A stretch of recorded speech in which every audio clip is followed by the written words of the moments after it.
जरिए आम लोगों को संबोधित कर रहे हैं। आइए सुनते हैं। आज जब 2 गज की दूरी एक अनिवार्य जरूरत बन गई है, तो इसी संकट काल ने परिवार के सदस्यों को आपस में जोड़ने और करीब लाने का काम भी किया है। लेकिन इतने लंबे समय तक एक साथ रहना, कैसे रहना, समय कैसे बिताना, हर पल खुशी भरी कैसे हो, तो कई परिवारों को दिक्कतें आई। और उसका कारण था कि जो हमारी परंपराएं थे, जो परिवार में एक प्रकार से संस्कार सरिता के रूप में चलती थी, उसकी कमी महसूस हो रही है। ऐसा लग रहा है कि बहुत से परिवार हैं जहां से सब कुछ खत्म हो चुका है, और इसके कारण उस कमी के रहते हुए इस संकट के काल को बिताना भी परिवारों के लिए थोड़ा मुश्किल हो गया। और उसमें एक महत्वपूर्ण बात क्या थी, हर परिवार में कोई न कोई बुजुर्ग, बड़े व्यक्ति परिवार के कहानियां सुनाया करते थे और घर में नई प्रेरणा, नई ऊर्जा भर देते हैं। हमें जरूर एहसास हुआ होगा कि हमारे पूर्वजों ने जो विधाएं बनाई थी वो आज भी कितनी महत्वपूर्ण है, और जब नहीं होती हैं तो कितनी कमी महसूस होती है। ऐसी ही एक विधा, जैसे मैंने कहा, कहानी सुनाने की कला, स्टोरी टेलिंग। साथियों, कहानियों का इतिहास उतना ही पुराना है जितनी की मानव सभ्यता। Where there is a soul there is a story. कहानियां लोगों के रचनात्मक और संवेदनशील पक्ष को सामने लाती हैं, उसे प्रकट करती हैं। कहानी की ताकत को महसूस करना हो तो जब कोई माँ अपने छोटे बच्चों को सुलाने के लिए या फिर उसे खाना खिलाने के लिए कहानी सुना रही होती है, तब देखें। मैं अपने जीवन में बहुत लंबे अरसे तक एक परिव्राजक के रूप में रहा। घुमंत ही मेरी जिंदगी थी, हर दिन नया गांव, नए लोग, नए परिवार। लेकिन जब मैं परिवारों में जाता था तो मैं बच्चों से जरूर बात करता था, और कभी कभी बच्चों को कहता था कि चलो भाई मुझे कोई कहानी सुनाओ। तो मैं हैरान था, बच्चे मुझे कहते थे, नहीं अंकल, कहानी नहीं, हम चुटकुला सुनाएंगे। और मुझे भी वो यही कहते थे कि अंकल आप हमें चुटकुला सुनाओ। यानी उनको कहानी से कोई परिचय ही नहीं था। ज्यादातर उनकी जिंदगी चुटकुलों में समाहित हो गई थी। साथियों, भारत में कहानी कहने की या कहें किस्सा गोई की एक समृद्ध परंपरा रही है। हमें गर्व है कि हम उस देश के वासी हैं जहां हितोपदेश और पंचतंत्र की परंपरा रही है, जहां कहानियों में पशु पक्षियों और परियों की काल्पनिक दुनिया गढ़ी गई ताकि विवेक और बुद्धिमत्ता की बातों को आसानी से समझाया जा सके। हमारे यहाँ कथा की परंपरा रही है। ये धार्मिक कहानियां कहने की प्राचीन पद्धति है। इसमें कथाकाल क्षेवम भी शामिल रहा है। हमारे यहाँ तरह तरह की लोक कथाएं प्रचलित हैं। तमिलनाडु और केरल में कहानी सुनाने की बहुत ही रोचक पद्धति है। इसे विल्लू पाठ कहा जाता है। इसमें कहानी और संगीत का बहुत ही आकर्षक सामंजस्य होता है। भारत में कठपुतली की जीवंत परंपरा भी रही है। इन दिनों साइंस और साइंस फिक्शन से जुड़ी कहानियां एवं कहानी कहने की विधा लोकप्रिय हो रही है। मैं देख रहा हूं कि कई लोग किस्सा गोई की कला को आगे बढ़ाने के लिए सराहनीय पहल कर रहे हैं। मुझे gaathastory.in जैसी वेबसाइट के बारे में जानकारी मिली, जिसे अमर व्यास बाकी लोगों के साथ मिलकर चलाते हैं। अमर व्यास IIM अहमदाबाद से MBA करने के बाद विदेशों में चले गए, फिर वापिस आए। इस समय बेंगलुरु में रहते हैं और समय निकालकर कहानियों से जुड़ा इस प्रकार का रोचक कार्य कर रहे हैं। कई ऐसे प्रयास भी हैं जो ग्रामीण भारत की कहानियों को खूब प्रचलित कर रहे हैं। वैशाली व्यवहारे देशपांडे जैसे कई लोग हैं जो इसे मराठी में भी लोकप्रिय बना रहे हैं। चेन्नई की श्री विद्या वीर राघवन भी हमारी संस्कृति से जुड़ी कहानियों को प्रचारित प्रसारित करने में जुटी है। वहीं कथालय और the Indian story telling network नाम की 2 वेबसाइट भी इस क्षेत्र में जबरदस्त कार्य कर रही हैं। गीता रामानुजम ने kathalaya.org में कहानियों को केंद्रित किया है। वहीं the Indian story telling network के जरिए भी अलग अलग शहरों के स्टोरी टेलर्स का नेटवर्क तैयार किया जा रहा है। बेंगलुरु में एक विक्रम श्रीधर है जो बापू से जुड़ी कहानियों को लेकर बहुत उत्साहित हैं। और भी कई लोग इस क्षेत्र में काम कर रहे होंगे। आप जरूर उनके बारे में सोशल मीडिया पर शेयर करें। आज हमारे साथ बेंगलुरु स्टोरी टेलिंग सोसाइटी की बहन अपर्णा अथरे और अन्य सदस्य जुड़े हैं। आइए उन्हीं से बात करते हैं और जानते हैं उनके अनुभव। हेलो। नमस्कार आदरणीय प्रधानमंत्री जी, कैसे हैं आप? मैं ठीक हूँ, आप कैसे हैं अपर्णा जी? बिल्कुल बढ़िया सर जी। सबसे पहले मैं बैंगलोर स्टोरी टेलिंग सोसाइटी की ओर से धन्यवाद देना चाहती हूँ कि आपने हमारे जैसे कलाकारों को इस मंच पे बुलाया है और बात कर रहे हैं। और मैंने सुना है कि आज तो शायद आपकी पूरी टीम भी आपके साथ बैठी हुई है। जी जी बिल्कुल बिल्कुल सर। तो अच्छा होगा कि आपकी टीम का परिचय करवा दें ताकि मन की बात के जो श्रोता है उनको परिचय हो जाए कि आप लोग कैसा बड़ा अभियान चला रहे हैं। सर, मैं अपर्णा अत्रेया हूँ। मैं 2 बच्चों की माँ हूँ, एक भारतीय वायुसेना के अफसर की बीवी हूँ और एक पैशनेट स्टोरी टेलर हूँ सर। स्टोरी टेलिंग की शुरुआत 15 साल पहले हुई थी जब मैं सॉफ्टवेयर इंडस्ट्री में काम कर रही थी। तब मैं CSR प्रोजेक्ट्स में वॉलंटरी काम करने के लिए जब गई थी तब हजारों बच्चों को कहानियों के माध्यम से शिक्षा देने के मौका मिला। और ये कहानी जो मैं बता रही थी वो अपनी दादी माँ से सुनी थी, लेकिन जब कहानी सुनने वक्त मैं जो खुशी उन बच्चों में देखा, मैं क्या बोलूं आपको, कितनी मुस्कुराहट थी, कितनी खुशी थी। तो उसी समय मैंने तय किया कि स्टोरी टेलिंग मेरे जीवन का एक लक्ष्य होगा सर। आपकी टीम में और कौन है वहाँ? मेरे साथ हैं शैलजा संपत। नमस्कार सर। नमस्ते जी। मैं शैलजा संपत बात कर रही हूँ। मैं तो पहले टीचर थी, उसके बाद जब मेरे बच्चे बड़े हुए तब मैंने थिएटर में काम शुरू किया और फाइनली कहानियों को सुनाने में सबसे ज्यादा संतृप्त मिला। धन्यवाद। मेरे साथ सौम्या है। नमस्कार सर। नमस्ते जी। मैं हूँ सौम्या श्रीनिवासन। मैं एक साइकोलॉजिस्ट हूँ। मैं जो काम करती हूँ बच्चों और बड़े लोगों के साथ, उसमें मैं कहानियों के द्वारा मनुष्य के नव रसाओं को जगाने में कोशिश करती हूँ और उसके साथ चर्चे भी करती हूँ। ये मेरी लक्ष्य है, healing and transformative story telling. नमस्ते सर। नमस्ते जी। मेरा नाम अपर्णा जयशंकर है। वैसे तो मेरे सौभाग्य है कि मैं अपनी नाना नानी और दादी के साथ इस देश के विभिन्न भागों में पली हूँ, इसीलिए रामायण, पुराणों और गीता की कहानियां मुझे विरासत में हर रात को मिलती थी। और बैंगलोर स्टोरी टेलिंग सोसाइटी जैसी संस्था है तो मुझे तो स्टोरी टेलर बनना ही था। मेरे साथ मेरे साथी लावण्या प्रसाद है। लावण्या जी नमस्ते। नमस्ते sir. I am an electrical engineer turned professional storyteller. Sir, I grew up listening to stories from my grandfather.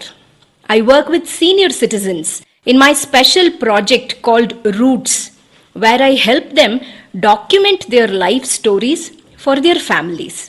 Lavanya ji आपको बहुत बधाई। और जैसा आपने कहा, मैंने भी एक बार मन की बात में सबको कहा था कि आप परिवार में अपने दादा दादी नाना नानी है तो उनसे उनके बचपन की कहानियां पूछिए और उसको टैप कर लीजिए, रिकॉर्ड कर लीजिए, बहुत काम आएगा, ये मैंने कहा था। लेकिन मुझे अच्छा लगा कि एक तो आप सबने जो परिचय दिया अपना, उसमें भी आपकी कला, आपकी कम्युनिकेशन स्किल और बहुत ही कम शब्दों में बहुत ही बढ़िया ढंग से आपने अपना परिचय करवाया, इसलिए भी मैं आपको बधाई देता हूँ। Thank you sir, thank you. अब जो हमारे श्रोता लोग हैं मन की बात के, उनका भी मन करता होगा कहानी सुनने का। क्या मैं आपको रिक्वेस्ट कर सकता हूँ, एक तो कहानी सुनाएं आप लोग? जी बिल्कुल, ये तो हमारा सौभाग्य है जी। चलिए चलिए सुनते हैं कहानी एक राजा की। राजा का नाम था कृष्णदेवराय और राज्य का नाम था विजयनगर। अब राजा हमारे थे तो बड़े गुणवान, अगर उनमें कोई खोट बतानी ही था तो वो था उनका अधिक प्रेम अपने मंत्री तेनालीरामा की ओर और दूसरा भोजन की ओर। राजा जी हर दिन दोपहर के भोजन के लिए बड़े आस से बैठते थे कि आज कुछ अच्छा बना होगा। और हर दिन उनके बावर्ची उन्हें वही बेजान सब्जियां खिलाते थे। तुरई, लौकी, कद्दू, टिंडा, उफ। ऐसे ही एक दिन राजा ने खाते खाते गुस्से में थाली फेंक दिया और अपने बावर्ची को आदेश दिया, या तो कल कोई दूसरा स्वादिष्ट सब्जी बनाना या फिर कल मैं तुम्हें सूली पे चढ़ा दूंगा। बावर्ची बेचारा डर गया। अब नई सब्जी के लिए वो कहाँ जाए? बावर्ची भागा भागा चला सीधे तेनालीरामा के पास और उसे पूरी कहानी सुनाई। सुनकर तेनालीरामा ने बावर्ची को उपाय दिया। अगले दिन राजा दोपहर के भोजन के लिए आए और बावर्ची को आवाज दिए, आज कुछ नया स्वादिष्ट बना है या मैं सूली तैयार कर दूं? डरे हुए बावर्ची ने झटपट से थाली सजाया और राजा के लिए गर्मा गर्म खाना परोसा। थाली में नई सब्जी थी। राजा उत्साहित हुए और थोड़ी सी सब्जी चखे। वाह, क्या सब्जी थी! ना तुरई की तरह फीकी थी, ना कद्दू की तरह मीठी थी। बावर्ची ने जो भी मसाला भून के कूट के डाला था, सब अच्छी तरह से चढ़ी थी। उंगलियां चाटते हुए संतुष्ट राजा ने बावर्ची को बुलाया और पूछा कि ये कौन सी सब्जी है, इसका नाम क्या है? जैसे सिखाया गया था वैसे ही बावर्ची ने उत्तर दिया, महाराज, ये मुकुटधारी बैंगन है। प्रभु, ठीक आप ही की तरह यह भी सब्जियों का राजा है और इसीलिए बाकी सब्जियों ने बैंगन को मुकुट पहनाया। राजा खुश हुए और घोषित किए, आज से हम यही मुकुटधारी बैंगन खाएंगे और सिर्फ हम ही नहीं, हमारे राज्य में भी सिर्फ बैंगन ही बनेगा और कोई सब्जी नहीं बनेगी। राजा और प्रजा दोनों खुश थे। यानी पहले पहले तो सब खुश थे कि उन्हें नई सब्जी मिली है, लेकिन जैसे ही दिन बढ़ते गए सुर थोड़ा कम होता गया। एक घर में बैंगन भरता तो दूसरे के घर में बैंगन भाजा, एक के यहाँ कत्रिका सांबार तो दूसरे के यहाँ वांगी बात। एक ही बैंगन बेचारा कितना रूप धारण करे। धीरे धीरे राजा भी तंग आ गए। हर दिन वही बैंगन। और एक दिन ऐसे आया कि राजा ने बावर्ची को बुलाया और खूब डांटा, तुमसे किसने कहा कि बैंगन के सर में मुकुट है? इस राज्य में अब से कोई बैंगन नहीं खाएगा। कल से बाकी कोई भी सब्जी बनाना, लेकिन बैंगन मत बनाना। जैसे आपकी आज्ञा महाराज, कह के बावर्ची सीधा गया तेनालीरामा के पास। तेनालीरामा ने के पांव पड़ते हुए कहा कि मंत्री जी धन्यवाद, आपने हमारी प्राण बचा ली। आपके सुझाव के वजह से हम कोई भी सब्जी राजा जी को खिला सकते हैं। तेनालीरामा हंसते हुए कहा, वो मंत्री ही क्या जो राजा को खुश न रख सके। और इसी तरह राजा कृष्णदेवराय और मंत्री तेनालीरामा की कहानियां बनती रही और लोग सुनते रहे। धन्यवाद। आपने बात में इतनी एग्जैक्टनेस थी, इतनी बारीकियों को पकड़ा था। मैं समझता हूँ बच्चे बड़े जो भी सुनेंगे कई चीजों का स्मरण रखेंगे। बहुत बढ़िया ढंग से आपने बताया। और विशेष कोइंसिडेंस ऐसा है कि देश में पोषण माह चल रहा है और आपकी कथा भोजन से जुड़ी हुई है। और मैं जरूर ये जो स्टोरी टेलर्स आप लोग हैं और भी लोग हैं, हमें किस प्रकार से हमारे देश की नई पीढ़ी को हमारे महान महापुरुष, महान माताएं बहनें जो हो गई हैं, कथाओं के माध्यम से उनके साथ कैसे जोड़ा जाए। हम कथा शास्त्र को और अधिक कैसे प्रचारित करें, पॉपुलर करें और हर घर में अच्छी कथा कहना, अच्छी कथा बच्चों को सुनाना, ये जाने जीवन की बहुत बड़ी क्रेडिट हो। ये वातावरण कैसे बनाए, उस दिशा में हम सब ने मिलकर काम करना चाहिए। लेकिन मुझे बहुत अच्छा लगा आप लोगों से बात करने कर और मैं आप सबको बहुत शुभकामनाएं देता हूं। धन्यवाद। धन्यवाद सर। कहानी के द्वारा संस्कार सरिता को आगे बढ़ाने वाली इन बहनों को हमने सुना। मैं जब उनसे फोन पे बात कर रहा था, इतनी लंबी बात थी, तो मुझे लगा कि मन की बात के समय की सीमा है। तो मेरे उनसे जो बातें हुई है वो सारी बातें मैं मेरे नरेंद्र मोदी ऐप पर अपलोड करूंगा। पूरी कथाएं जरूर वहां सुनिए। अभी मन की बात में तो मैंने उसका बहुत छोटा सा अंश ही आपके सामने प्रस्तुत किया है। मैं जरूर आपसे आग्रह करूंगा, परिवार में हर सप्ताह आप कहानियों के लिए कोई समय निकालिए। और ये भी कर सकते हैं कि परिवार के हर सदस्य को हर सप्ताह के लिए एक विषय तय करें। जैसे मानो करुणा है, संवेदनशीलता है, पराक्रम है, त्याग है, शौर्य है, कोई एक भाव। और परिवार के सभी सदस्य उस सप्ताह एक ही विषय पर सबके सब लोग कहानी ढूंढेंगे और परिवार के सब मिलकर के एक एक कहानी कहेंगे। आप देखिए परिवार में कितना बड़ा खजाना हो जाएगा, रिसर्च का कितना बढ़िया काम हो जाएगा, हर किसी को कितना आनंद आएगा और परिवार में एक नई प्राण, नई ऊर्जा आएगी। उसी प्रकार से हम एक काम और भी कर सकते हैं। मैं कथा सुनाने वाले सबसे आग्रह करूंगा, हम आजादी के 75 वर्ष मनाने जा रहे हैं। क्या हम हमारी कथाओं में पूरे गुलामी के कालखंड के जितनी प्रेरक घटनाएं हैं उनको कथाओं में प्रचारित कर सकते हैं? विशेषकर 1857 से 1947 तक हर छोटी मोटी घटना से हम हमारी नई पीढ़ी को कथाओं के द्वारा परिचित करा सकते हैं। मुझे विश्वास है कि आप लोग जरूर इस काम को करेंगे। कहानी कहने की ये कला देश में और अधिक मजबूत बने, और अधिक प्रचारित हो और सहज बने, इसलिए आओ हम सब प्रयास करें। मेरे प्यारे देशवासियों, आइए कहानियों की दुनिया से अब हम 7 समंदर पार चलते हैं। ये आवाज सुनिए। नमस्ते भाइयों और बहनों, मेरा नाम शेरू डमेले है। मैं वेस्ट अफ्रीका के एक देश माली से हूँ। मुझे फरवरी में भारत में विश्व के सबसे बड़े धार्मिक त्योहार कुंभ मेला में शामिल होने का अवसर मिला। मेरे लिए ये बहुत ज्यादा गर्व की बात है। मुझे कुंभ मेला में शामिल होकर बहुत अच्छा लगा और भारत के कल्चर को देखकर बहुत कुछ सीखने को मिला। मैं विनती करना चाहता हूँ कि हम लोगों को एक बार फिर भारत विजिट करने का अवसर दिया जाए ताकि हम और भारत के बारे में सीख सकें। नमस्ते। है ना मजेदार? तो ये थे माली के सेदू देम्बेले। माली भारत से दूर पश्चिम अफ्रीका का एक बड़ा और लैंडलॉक्ड देश है। सेदू देम्बेले माली के एक शहर कीटा के एक पब्लिक स्कूल में शिक्षक हैं। वे बच्चों को इंग्लिश, म्यूजिक और पेंटिंग, ड्राइंग पढ़ाते हैं, सिखाते हैं। लेकिन उनकी एक और पहचान भी है। लोग उन्हें माली के हिंदुस्तान का बाबू कहते हैं और उन्हें ऐसा कहलाने में बहुत गर्व की अनुभूति होती है।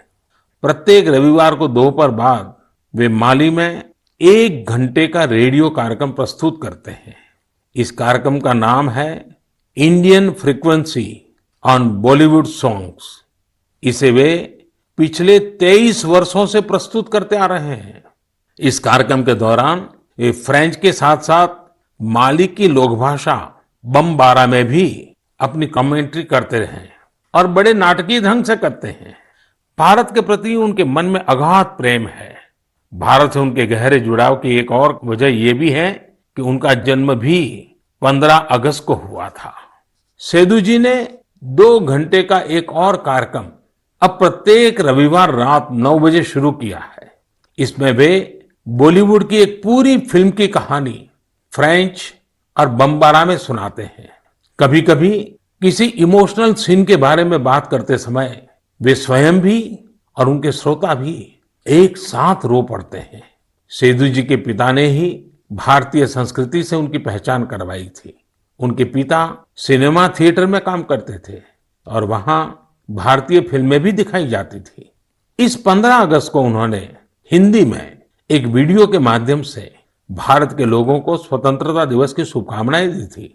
आज उनके बच्चे भारत का राष्ट्रगान आसानी से गाते हैं।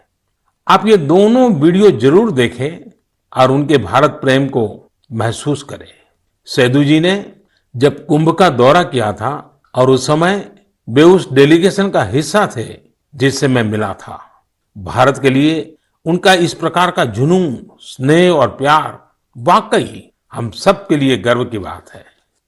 मेरे प्यारे देशवासियों, हमारे यहाँ कहा जाता है जो जमीन से जितना जुड़ा होता है वो बड़े से बड़े तूफानों में भी उतना ही अड़िग रहता है। कोरोना के इस कठिन समय में हमारा कृषि क्षेत्र, हमारा किसान इसका जीवंत उदाहरण है। संकट के इस काल में भी हमारे देश के कृषि क्षेत्र ने फिर अपना दमखम दिखाया है।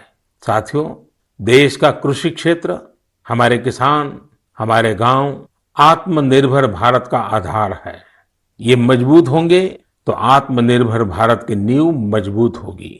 बीते कुछ समय में इन क्षेत्रों ने खुद को अनेक बंदिशों से आजाद किया है, अनेक मिथकों को तोड़ने का प्रयास किया है।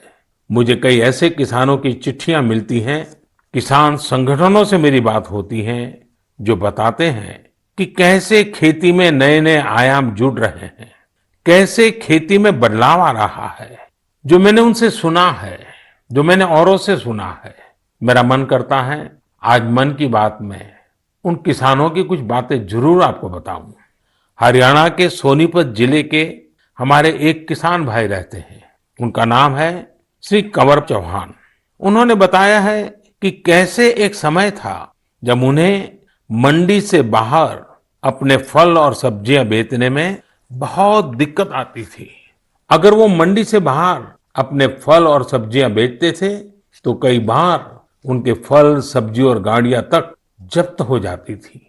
लेकिन 2014 में फल और सब्जियों को एपीएमसी एक्ट से बाहर कर दिया गया। इसका उन्हें और आसपास के साथी किसानों को बहुत फायदा हुआ। 4 साल पहले उन्होंने अपने गांव के साथी किसानों के साथ मिलकर एक किसान उत्पादक समूह की स्थापना की। आज गांव के किसान स्वीट कॉर्न और बेबी कॉर्न की खेती करते हैं। उनके उत्पाद आज दिल्ली की आजादपुर मंडी, बड़ी रिटेल चेन तथा 5 स्टार होटलों में सीधे सप्लाई हो रहे हैं। आज गांव के किसान स्वीट कॉर्न और बेबी कॉर्न की खेती से 2.5 से 3 लाख प्रति एकड़ सालाना कमाई कर रहे हैं। इतना ही नहीं, इसी गांव के 60 से अधिक किसान नेट हाउस बनाकर, पॉली हाउस बनाकर टमाटर, खीरा, शिमला मिर्च, इसकी अलग अलग वैरायटी का उत्पादन करके हर साल प्रति एकड़ 10 से 12 लाख रुपए तक की कमाई कर रहे हैं। जानते हैं इन किसानों के पास क्या अलग है? अपने फल सब्जियों को कहीं पर भी किसी को भी बेचने की ताकत है, और ये ताकत ही उनकी इस प्रगति का आधार है। अब यही ताकत देश के दूसरे किसानों को भी मिली है। फल सब्जियों के लिए ही नहीं, अपने खेत में वो जो पैदा कर रहे हैं, धान, गेहूं, सरसों, गन्ना जो उगा रहे हैं, उसको अपनी इच्छा के अनुसार जहां ज्यादा दाम मिले वहीं पर बेचने की अब उनको आजादी मिल गई है। साथियों, 3-4 साल पहले ही महाराष्ट्र में फल और सब्जियों को एपीएमसी के दायरे से बाहर किया गया था। इस बदलाव ने कैसे महाराष्ट्र के फल और सब्जी उगाने वाले किसानों की स्थिति बदली, इसका उदाहरण है Shri Swami Samarth farmers producer company limited. एक किसानों का समूह है। पुणे और मुंबई में किसान साप्ताहिक बाजार खुद चला रहे हैं। इन बाजारों में लगभग 70 गांवों के 4,500 किसानों का उत्पाद सीधे बेचा जाता है, कोई बिचौलिया नहीं। ग्रामीण युवा सीधे बाजार में खेती और बिक्री की प्रक्रिया में शामिल होते हैं। इसका सीधा लाभ किसानों को होता है, गांव के नौजवानों को रोजगार में होता है। एक और उदाहरण तमिलनाडु के थेनी जिले का है। यहाँ पर है तमिलनाडु केला फार्मर प्रोड्यूस कंपनी। ये फार्मर प्रोड्यूस कंपनी कहने को तो कंपनी है, हकीकत में ये किसानों ने मिलकर के अपना एक समूह बनाया है। बड़ा लचीली व्यवस्था है और वो भी 5-6 साल पहले बनाया है। इस किसान समूह ने लॉकडाउन के दौरान आसपास के गांवों से सैकड़ों मीट्रिक टन सब्जियां, फलों और केले की खरीद की और चेन्नई शहर को सब्जी कॉम्बो किट दिया। आप सोचिए कितने नौजवानों को उन्होंने रोजगार दिया। और मजा ये है कि बिचौलियों न होने के कारण किसान को भी लाभ हुआ, उपभोक्ता को भी लाभ हुआ। ऐसा ही एक लखनऊ का किसानों का समूह है। उन्होंने नाम रखा है इरादा फार्मर प्रोड्यूसर। इन्होंने भी लॉकडाउन के दौरान किसानों के खेतों से सीधे फल और सब्जियां ली और सीधे जाकर के लखनऊ के बाजारों में बेची। बिचौलियों से मुक्ति हो गई और मन चाहे उतने दाम उन्होंने प्राप्त किए। साथियों, गुजरात में बनासकांठा के रामपुरा गांव में इस्माइल भाई करके एक किसान है। उनकी कहानी भी बहुत दिलचस्प है। इस्माइल भाई खेती करना चाहते थे, लेकिन अब जैसी ज्यादातर सोच बन गई है, उनके परिवार को भी लगता था कि इस्माइल भाई ये कैसी बात कर रहे हैं। इस्माइल भाई के पिता खेती करते थे, लेकिन इसमें उनको अक्सर नुकसान ही होता था। तो पिताजी ने मना भी किया, लेकिन परिवार वालों के मना करने के बावजूद इस्माइल भाई ने तय किया कि वो तो खेती ही करेंगे। इस्माइल भाई ने सोच लिया था कि खेती घाटे का सौदा है। वही सोच और स्थिति दोनों को बदल कर दिखाएंगे। उन्होंने खेती शुरू की, लेकिन नए तरीकों से, इनोवेटिव तरीके से। उन्होंने ड्रिप से सिंचाई करके आलू की खेती शुरू की और आज उनके आलू एक पहचान बन गए हैं। वो ऐसे आलू उगा रहे हैं जिनकी क्वालिटी बहुत ही अच्छी होती है। इस्माइल भाई ये आलू सीधे बड़ी बड़ी कंपनियों को बेचते हैं, बिचौलियों का नामो निशान नहीं, और परिणाम अच्छा मुनाफा कमा रहे हैं। अब तो उन्होंने अपने पिता का सारा कर्जा भी चुका दिया है। और सबसे बड़ी बात जानते हैं, इस्माइल भाई आज अपने इलाके के सैकड़ों और किसानों की भी मदद कर रहे हैं। उनकी भी जिंदगी बदल रहे हैं। साथियों, आज की तारीख में खेती को हम जितना आधुनिक विकल्प देंगे, उतना ही वो आगे बढ़ेगी। उसमें नए नए तौर तरीके आएंगे, नए इनोवेशंस जुड़ेंगे। मणिपुर के रहने वाली विजय शांति एक नए इनोवेशन के चलते खूब चर्चा में है। उन्होंने कमल की नाल से धागा बनाने का स्टार्टअप शुरू किया है। आज उनके इनोवेशन के चलते कमल की खेती और टेक्सटाइल में एक नया ही रास्ता बन गया है। मेरे प्यारे देशवासियों, मैं आपको अतीत के एक हिस्से में ले जाना चाहता हूं। 101 साल पुरानी बात है। 1919 का साल था। अंग्रेजी हुकूमत ने जलियांवाला बाग में निर्दोष लोगों का कत्लेआम किया था। इस नरसंहार के बाद एक 12 साल का लड़का उस घटना स्थल पर गया। वह खुशमिजाज और चंचल बालक, लेकिन उसने जलियांवाला बाग में जो देखा वह उसकी सोच के परे था। वह स्तब्ध था, यह सोचकर कि कोई भी इतना निर्दयी कैसे हो सकता है। वह मासूम गुस्से की आग में जलने लगा था। उसी जलियांवाला बाग में उसने अंग्रेजी शासन के खिलाफ लड़ने की कसम खाई। क्या आपको पता चला कि मैं किसकी बात कर रहा हूं? हाँ, मैं शहीद वीर भगत सिंह की बात कर रहा हूं। कल 28 सितंबर को हम शहीद वीर भगत सिंह की जयंती मनाएंगे। मैं समस्त देशवासियों के साथ साहस और वीरता की प्रतिमूर्ति शहीद वीर भगत सिंह को नमन करता हूं। क्या आप कल्पना कर सकते हैं, एक हुकूमत जिसका दुनिया के इतने बड़े हिस्से पर शासन था, इसके बारे में कहा जाता था कि उनके शासन में सूर्य कभी अस्त नहीं होता। इतनी ताकतवर हुकूमत एक 23 साल के युवक से भयभीत हो गई थी। शहीद भगत सिंह पराक्रमी होने के साथ साथ विद्वान भी थे, चिंतक थे। अपने जीवन की चिंता किए बगैर भगत सिंह और उनके क्रांतिवीर साथियों ने ऐसे साहसिक कार्यों को अंजाम दिया जिनका देश की आजादी में बहुत बड़ा योगदान रहा। शहीद वीर भगत सिंह के जीवन का एक और खूबसूरत पहलू यह है कि वे टीम वर्क के महत्व को बखूबी समझते थे। लाला लाजपत राय के प्रति उनका समर्पण हो या फिर चंद्रशेखर आजाद, सुखदेव, राजगुरु समेत कई क्रांतिकारियों के साथ उनका जुड़ाव उनके लिए कभी व्यक्तिगत गौरव महत्वपूर्ण नहीं रहा। वे जब तक जिए सिर्फ एक मिशन के लिए जिए और उसी के लिए उन्होंने अपना बलिदान दे दिया। वह मिशन था भारत को अन्याय और अंग्रेजी शासन से मुक्ति दिलाना। मैंने नमो ऐप पर हैदराबाद के अजय एस जी का एक कमेंट पढ़ा। अजय जी लिखते हैं, आज के युवा कैसे भगत सिंह जैसे बन सकते हैं।